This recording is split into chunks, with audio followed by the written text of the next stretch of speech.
Don, what we're seeing across America is DOTS, daily ongoing traumatic syndrome. We're seeing a kind of weeping in America. And so this is not just about Charlotte, it's about Tulsa, it's about Jonathan Farrell, who was killed, and the officer was indicted with voluntary manslaughter, but then there was a hung jury. It is about many things that are wrong with our criminal justice system. In North Carolina, you have a number of African-American men who've been released from death row who would be dead. We have a number of cases of persons right now, Dante Sharp, for instance, is one of them, who are actually incarcerated for the wrong reasons.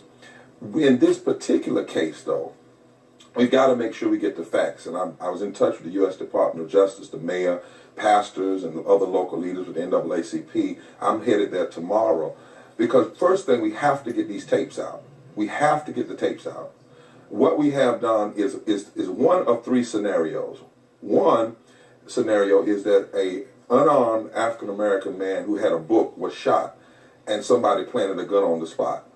That's a possibility. The second possibility is that an armed African-American who had a right to carry a gun was shot. And the third is that an armed man was acted in a way toward the police that caused him to be shot. We do not know. The tapes and the transparency has to come forward. And so that's why I'm holding comments until we see the tapes, we get the facts. And we're saying to the protesters, it's right to protest for the transparency, but those who are the provocateurs of violence, you are not serving the cause of the family or the cause of justice. Yeah, so having said that, you want to get all the information out, you want to look at the videotape. The mayor said that she would be reviewing the tape tomorrow along with leaders. So then do you feel that these protesters have gotten out ahead of themselves with the rioting? Because as you said, they have the right to protest, but they don't have the right to riot. Well, I separate the protesters, the legitimate protesters. My daughter, for instance, is leading a protest tonight in Durham, North Carolina, against the kind of violence we're seeing in police violence across the country.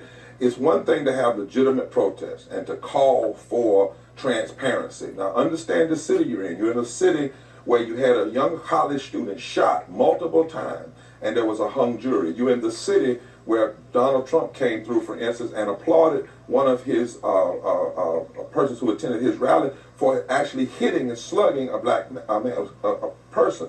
So here we have a situation across this country where we know we have a brokenness. There's a weeping about our criminal justice system. So the protesters are right to protest and call for transparency. The provocateurs, those who are engaged in violence, that's a different issue. And I separate the two. In fact, I even say, Don, if you look at these crowds, many of the Black Lives Matter, they're saying Black Lives Matter, but there are white people saying Black Lives Matter. There are Latinos saying Black Lives Matter. There are old people. There are Jewish. There are Muslim. We need to tell that story as well. We separate one from the other, and the protesters have a very right and should be calling for transparency. I meet with the mayor tomorrow at 10:30 and hope to be there when we look at those films, because that has to happen, and it has to happen sooner rather than later. Plus, Don, this situation is even more complicated because you have an African-American chief, you have an African-American cop who's engaged in this shooting, and an African-American who's shot. It really shows the complexity of our whole criminal justice reality. You then, Reverend, you lead me to my next question.